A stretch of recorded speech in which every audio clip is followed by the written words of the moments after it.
Multimente, Léo na área, depois de um bom tempo ausente, tô chegando e é com tudo. Beleza, rapaziada?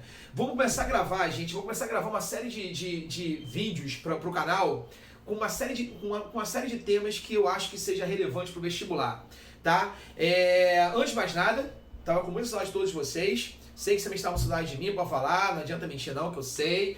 Enfim, eu vou tá trabalhando, como eu já falei, temas específicos para o vestibular. E eu não vou só focar o Enem, vou focar qualquer vestibular que você queira fazer aí na sua vida. E também não vou focar só as provas objetivas, eu também vou estar dando aí dicas para vocês em relação às provas discursivas. O que de um assunto, o que de um tema você precisa saber para fazer uma prova específica, tá? Sempre deixando bem claro aí para a galera que não é biomédica, aquilo que ele precisa saber para uma prova, para não estudar questões aí desnecessárias, né? Ou seja, sobrecarregar o cérebro com informações que não seriam relevantes para uma prova objetiva. E para a galera da discursiva aí, das específicas, das biomédicas, eu também vou estar apontando aí o que vocês precisam saber, tranquilo? E eu não poderia começar com outro tema que não fosse vírus.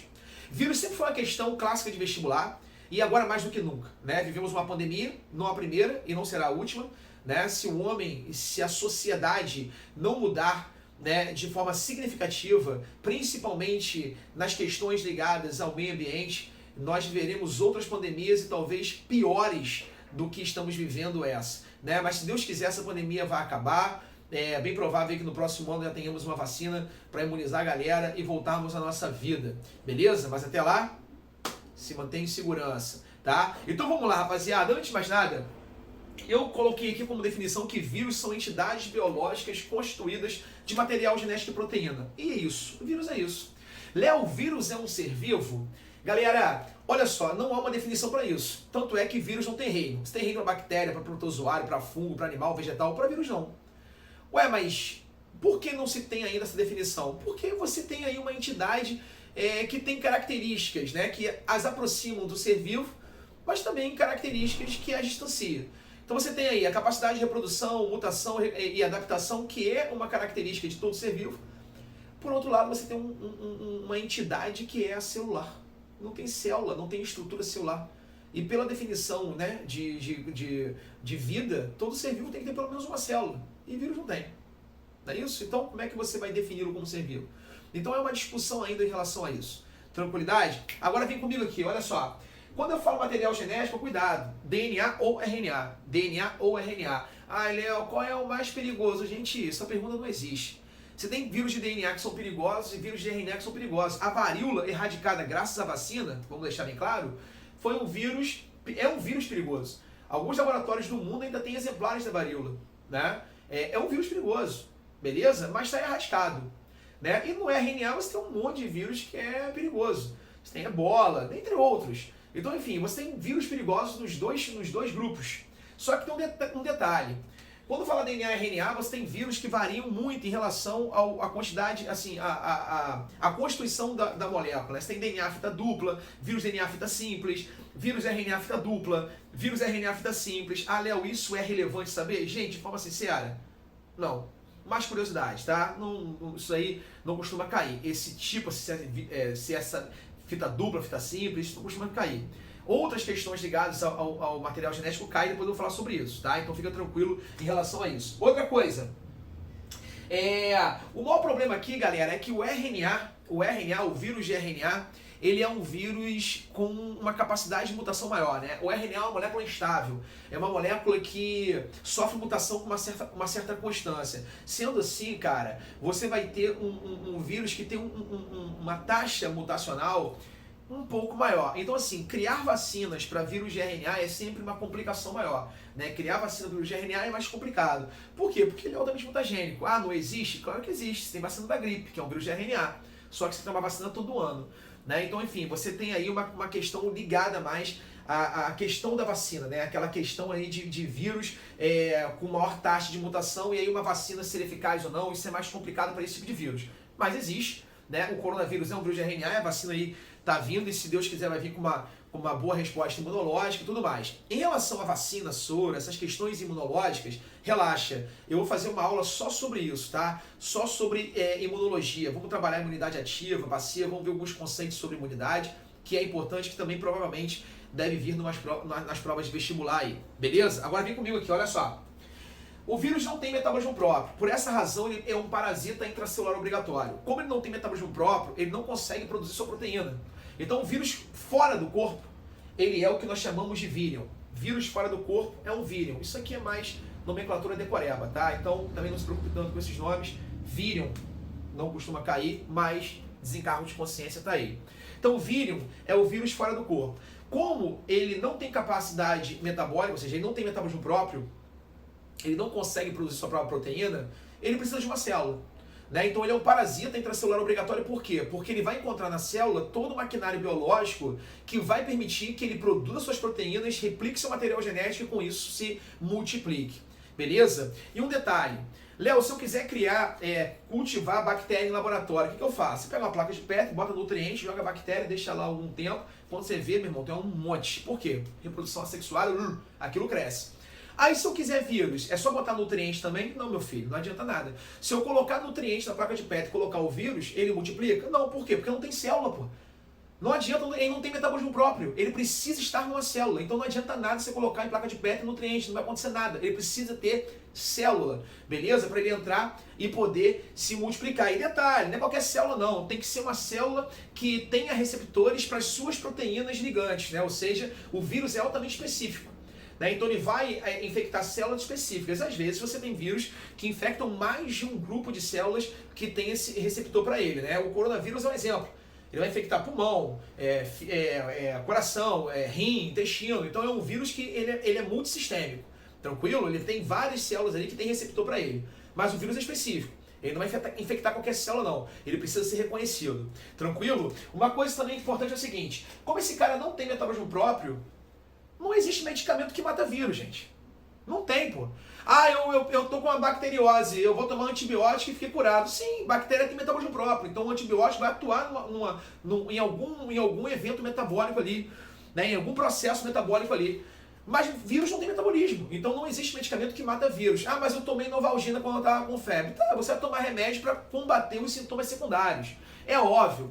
Tem medicamento que combate vírus? Tem medicamentos que vão atuar em proteínas específicas de vírus, né? Impedindo o processo de replicação e tudo mais. Mas quem elimina vírus do nosso corpo é as nossas células de defesa, são as nossas células de defesa, são as nossas células fagocitárias. Elas são responsáveis por isso. O medicamento que você toma para um determinado vírus, e que vai ter uma atuação no vírus, ele vai atuar basicamente numa proteína específica viral e vai impedir o processo de replicação e tudo mais. Mas matar vírus, que mata é célula fagocitária, beleza? Outra coisa, galera.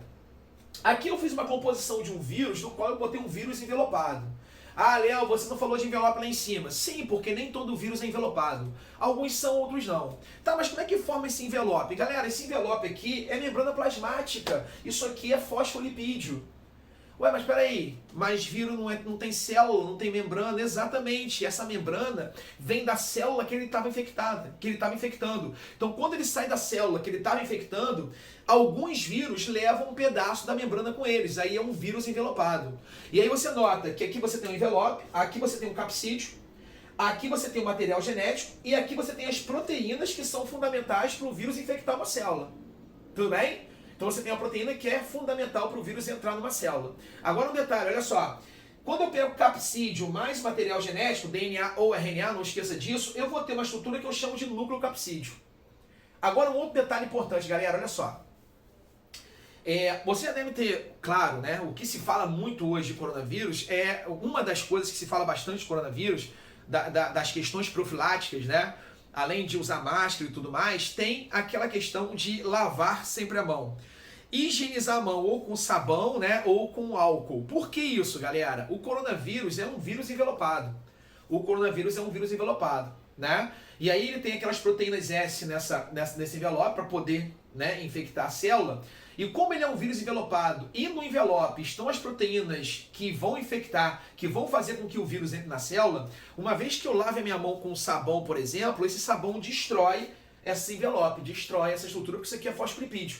Então o sabão vai lá e destrói esse fosfolipídio. Como você destrói o envelope, você não tem mais como o vírus infectar uma célula. Você está inutilizando esse vírus, ele não consegue mais infectar uma célula, beleza? Então o ato de lavar a mão com sabão ou com algum solvente orgânico, com um álcool ali e tudo mais, você vai ter a possibilidade de estar destruindo esse envelope viral. E a consequência dessa destruição é você simplesmente não correr o risco mais de, ou seja, inativar esse vírus. Esse vírus não consegue mais infectar. Tranquilo? Então, daí a importância de higienizar a mão. Em relação aos vírus de RNA, aqui a galera dá específica atenção. Isso aqui já caiu também em primeira fase, não é tão comum cair em primeira fase, mas segunda fase o vestibular gosta, então preste atenção que isso aqui é importante para você. Olha para cá. Quando eu falo de vírus de RNA, eu vou destacar 3 tipos. O vírus RNA positivo, negativo e o retrovírus. Vamos com calma. O vírus RNA positivo é um vírus cujo o material genético dele, ou seja, o RNA dele, funciona como RNA mensageiro. Então, o próprio RNA do vírus, o próprio material genético do vírus já funciona como RNA mensageiro. Léo, me explica aí porque você falou grego. Calma aí, meu filho, presta atenção. Para você produzir proteína é necessário a interação de 3 moléculas de RNA, RNA mensageiro, transportador e ribossome. O RNA mensageiro traz as sequências de códon, né, que são aqueles nucleotídeos, aquelas trincas de nucleotídeos, que vão determinar a sequência de aminoácidos da proteína que vai constituir, né, um organismo, vai constituir alguma coisa, não importa. Então você vai ter o RNA mensageiro trazendo a informação de como é essa proteína. Esse RNA mensageiro, né, vai se ligar lá ao ribossomo, receber os aminoácidos vindo do transportador e com isso você monta a proteína. O RNA positivo, o vírus RNA positivo, o material genético dele já é o mensageiro. Então quando ele entra numa célula, ele vai usar o transportador e o ribossômico da própria célula para produzir sua proteína. Então o mensageiro, ou seja, o material genético do vírus RNA positivo é o próprio mensageiro. Ele entra na célula e já começa a produzir proteína. Mas Léo, ele não vai produzir novos vírus? Vai. E aí, como é que ele vai formar o seu RNA? É simples, ele pega o RNA dele, que é positivo, deixa eu pegar aqui até 2 pilozinhos para vocês verem. Então imagina o seguinte, isso aqui é o RNA positivo do vírus, correto? Beleza? Ele vai pegar essa fita dele e vai ler uma fita complementar usando a dele como molde, né? Só que a fita complementar de um RNA+, é o RNA-. Aí ele produz um RNA-. Aí você fala, mas ele é RNA+. Sim, meu filho, calma, não terminei, que pressa é essa? Olha pra cá. Ele vai pegar o RNA- e vai ler esse cara de novo. Quando ele lê o RNA-, ele produz quem de novo? O RNA+, olha aí a magia. E aí você vai produzir um monte de RNA+, a proteína do capsídeo vai englobar, vai envolver esses RNAs e o vírus então vai sair da célula. Tranquilo? Então a diferença, ou seja, a característica de um vírus RNA positivo é que o material genético dele já funciona como um RNA mensageiro. E isso faz com que ele já entre na célula e já produza proteína. Quais são os exemplos? Vamos lá? O coronavírus é um próprio exemplo. Né? O coronavírus é um vírus de RNA positivo, tá bom? Gente, uma característica do coronavírus que é importante saber é que ele é um vírus com alta capacidade de transmissibilidade, ou seja, ele provoca uma disseminação muito rápida, né? Ou seja, a disseminação é muito rápida do coronavírus. Por quê? Porque é por via aérea. Então você tem aí, a pessoa espirrou, você vai ter uma área contaminada. Passou, inalou, botou a mão em alguma coisa, está com vírus, botou a mão na boca, vai se contaminar. Então é um vírus de alta transmissibilidade. Sendo assim, cara, você tem num curto espaço de tempo, se você não tem nenhum controle de distanciamento, né, nenhum controle profilático de higienização e tudo mais, num curto espaço de tempo você tem um grande número de pessoas contaminadas.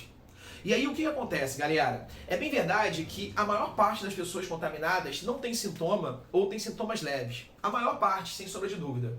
Só que as pessoas, por exemplo, assintomáticas, elas não deixam de ser transmissoras. Elas continuam contaminando, né? E uma outra coisa importante, é óbvio que existem os grupos de risco, que são as pessoas idosas, né? E as pessoas que têm comorbidade.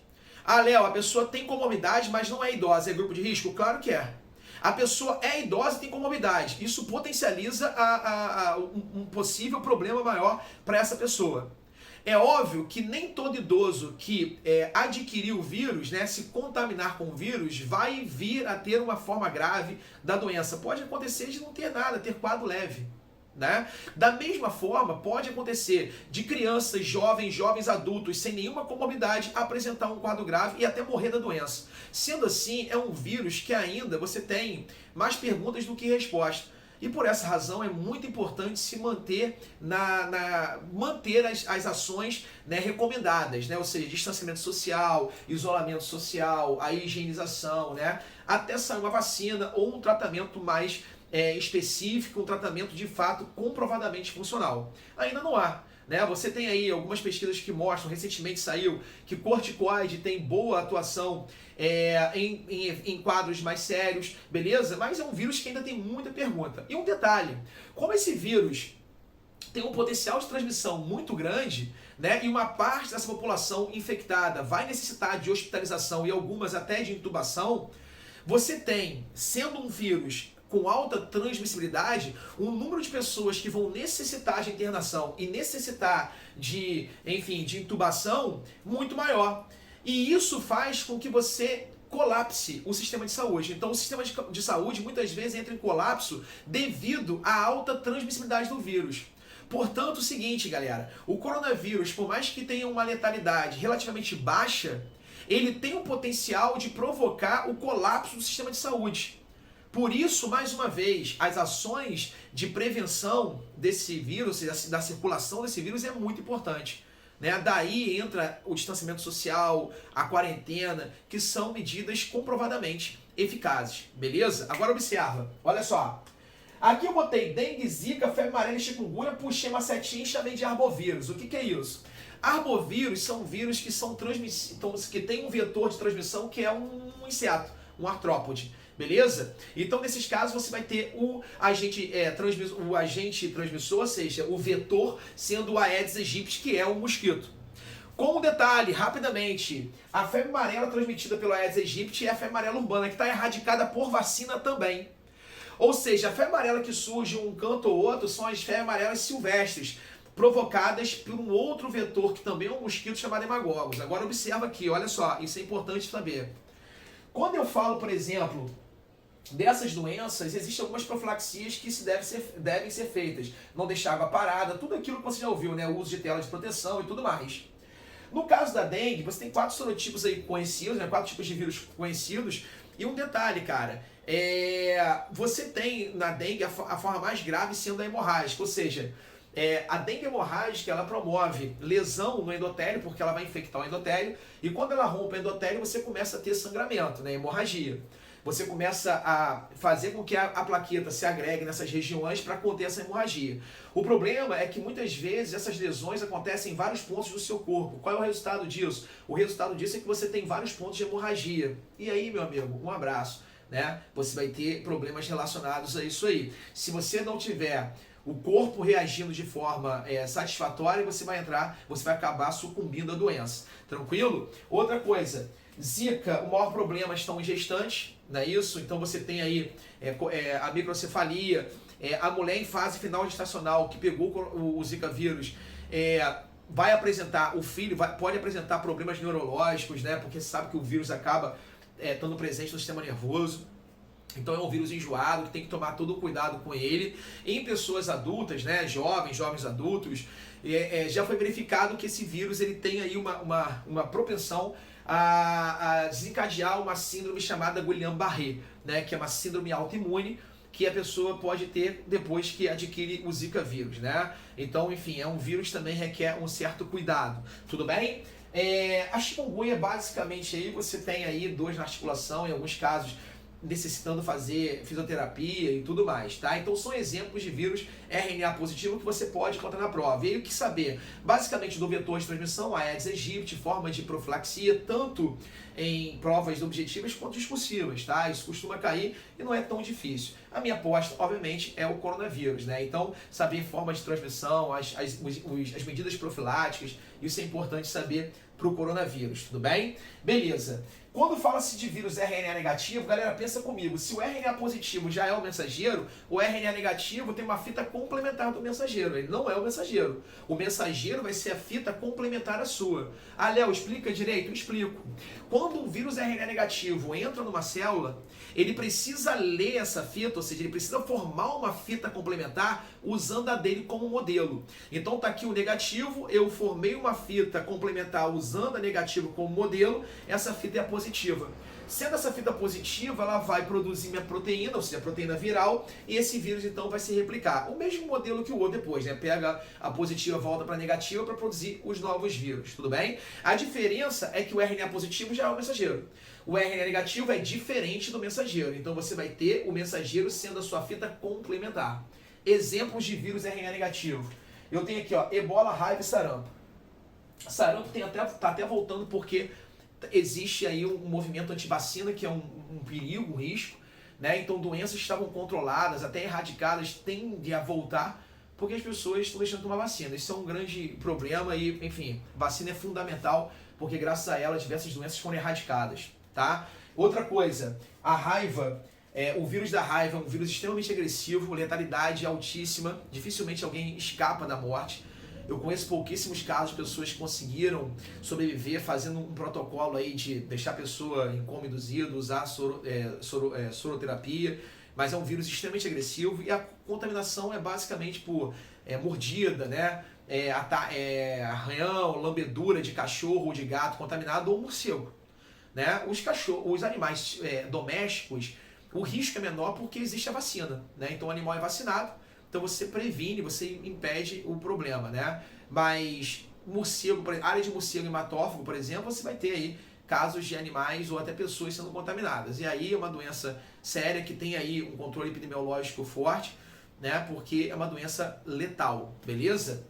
E ebola é uma doença extremamente letal, é uma doença com um índice de letalidade superior a 70%, e é uma doença que também tem uma transmissão por secreção, né? Contato. Enfim, é uma doença que você não pode imaginar uma pandemia de ebola é 70% da humanidade morta, isso aí não existe, né? Então você tem aí uma doença que precisa ter um controle muito rígido. E aonde você tem geralmente casos de ebola, na África, a ebola inclusive vem do rio Ébola, né? Que fica na África, onde surgiu ali os primeiros casos. Então você tem ali uma doença sob controle nessas regiões, beleza? E o retrovírus, HIV, o vírus da AIDS, é um dos vírus que caem muito em vestibular, bastante mesmo em vestibular. O retrovírus, você tem que saber uma característica bem interessante dele. O retrovírus é um vírus que apresenta uma proteína chamada de transcriptase reversa.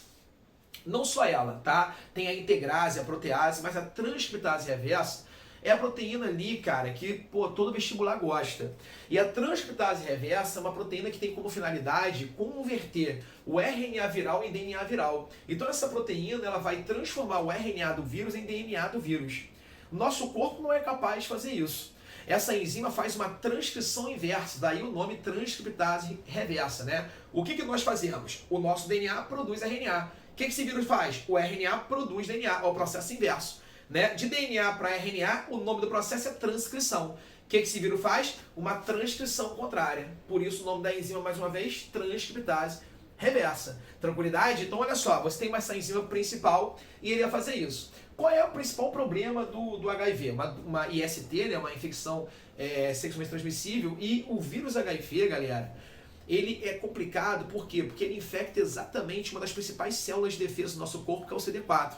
Que é aquela célula que vai mediar a resposta imunológica. E ele acaba infectando essa célula. E a pessoa, então, vai adquirir lá uma síndrome de uma imunodeficiência. Ninguém vai morrer de AIDS, vai morrer de doenças oportunistas, né? Principal forma de combater, preservativo, né? Não compartilhar seringas e agulhas, beleza?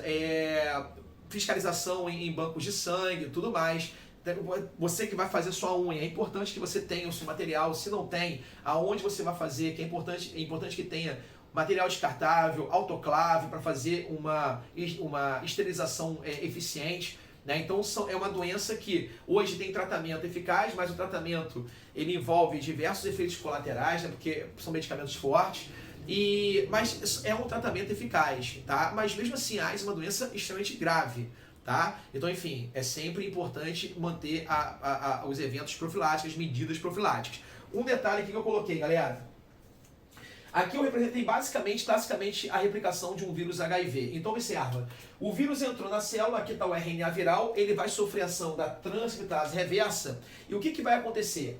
A transcriptase reversa vai usar o RNA viral como modelo para formar uma fita de DNA. Vamos lembrar o seguinte, galera, se eu falo de DNA, eu estou falando de adenina que se liga à timina, guanina que se liga a citosina. Se eu estou falando de RNA, eu estou falando de adenina que se liga a uracila, guanina que se liga a citosina. Então, quando a transcriptase reversa produz uma fita de DNA usando o RNA como modelo, aonde ela vai ler U, ela pareia A. Aonde ela lê A, ela pareia T, beleza? Ela vai produzir uma fita de DNA ligada a uma fita de RNA, ou seja, ela forma uma fita híbrida. Ela forma uma fita de uma parte RNA viral, a outra DNA viral. O que ela faz agora? Ela simplesmente, né, você tem um sítio que vai clivar esse RNA, ou seja, você vai tirar esse RNA, vai voltar o DNA para a transcriptase e ela vai fazer a leitura da segunda fita de DNA, produzindo no final um DNA viral. Então, de novo, o RNA entrou viral, né, na célula, um retrovírus, junto com a transcriptase reversa.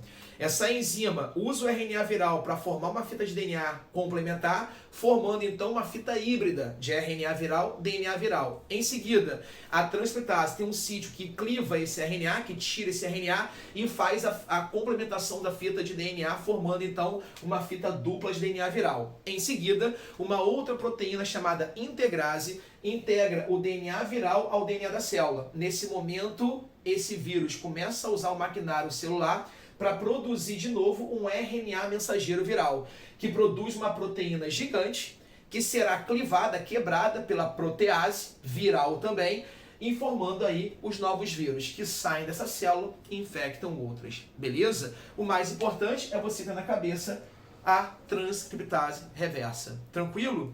Esse assunto de vírus, né, eu gosto de fazer paródias musicais e eu tenho uma música para ele. E eu vou cantar essa música num próximo vídeo. Eu vou trazer um vídeo só da música para vocês, tá? É uma música aí, é a música do Michel Teló, Ai Se Eu Te Pego, olha aí que coisa bonita, só que é ligada a vírus. Eu vou depois cantar e vou botar para vocês gravarem melhor alguns pontos dessa aula, beleza? Agora outra coisa. Em relação à reprodução, eu tenho dois ciclos básicos, né? O ciclo lítico é aquele ciclo que mata a célula, então é aquele momento onde você vai ter os sintomas acontecendo, né? Isso, porque as suas células estão morrendo, o vírus está, né, invadindo a corrente sanguínea, e você então tem também o ciclo isogênico, que não há morte da célula. Então o vírus entra, fica quietinho lá com o seu material genético, né, quietinho, mas chega um momento em que ele vai ter que vai ter que se reproduzir e vai acabar entrando aí no ciclo lítico, tranquilo? Então o ciclo lítico você vai ter a morte da célula, o ciclo isogênico, a célula fica lá tranquila. Um detalhe para a gente fechar essa aula também em relação ao coronavírus. Gente, um dos maiores problemas ali do coronavírus é exatamente a resposta imunológica que ele gera, né? A resposta imunológica do nosso corpo a esse cara é tão agressiva, é tão violenta, que a própria resposta imunológica acaba gerando um problema pra gente. Né? Então, assim, por isso que eu falei no início lá o uso de corticoides, né? Um imunossupressor, para controlar essa resposta imunológica, o nosso corpo reagir dentro de uma normalidade e não expor, não nos colocar em risco maior. Beleza? Galera, então olha só, para fechar, as características gerais, isso é importante para a primeira e segunda fase. Volta e meia isso cai tanto primeira quanto segunda fase, beleza? Então é muito importante você ter noção disso aqui que está aqui. A composição química do vírus também é legal saber, tá? Isso aqui pode também cair numa prova. Os tipos de vírus de RNA, galera, isso cai muito, quando isso cai, costuma cair muito em prova específica, então a galera da biomédica fica atento a isso. Diferença de RNA positivo, negativo, retrovírus. Falou de retrovírus, lembrar da enzima, transcriptase reversa, beleza? De forma geral, não é necessário você ficar gravando, né, o tipo de vírus ao material genético, apesar de já ter caído isso em prova específica que eu já vi. E aí, Léo, o que eu faço então para guardar essa informação? Cara, não tem jeito, é decoreba. Não tem jeito, tem algumas coisas que não tem jeito, tem que decorar, beleza? Em relação ao ciclo de vírus da AIDS, o ciclo de vida, isso já caiu, mas geralmente o cara demonstra e aí ele pergunta alguma coisa sobre o vírus em si, tá? E a reprodução não cai muito, mas quando cai também é bem simples e geralmente para a primeira fase. Beleza, galera? Então encerramos essa aula de hoje. Eu vou postando, como eu falei, alguns outros temas ligados a atualidades e assuntos que costumam cair com frequência em vestibular, tranquilo? Focando sempre primeira e segunda fase, focando qualquer vestibular. Beleza, galera? E teremos diversas músicas aí, paródias musicais de biologia, que eu também vou cantando aos poucos e vou liberando para vocês aí. Foi. Aí, se você pegar aí embaixo, aí tem um vídeo onde eu canto uma paródia de botânica, né? Então é uma paródia que ajuda muito a galera de botânica. Eu vou também dar umas aulas de botânica, falando algumas coisas sobre planta, histologia, fisiologia, que também é importante. No mais, galera, um grande beijo a todo mundo. Fiquem com Deus. Nos vemos na próxima. Abraço.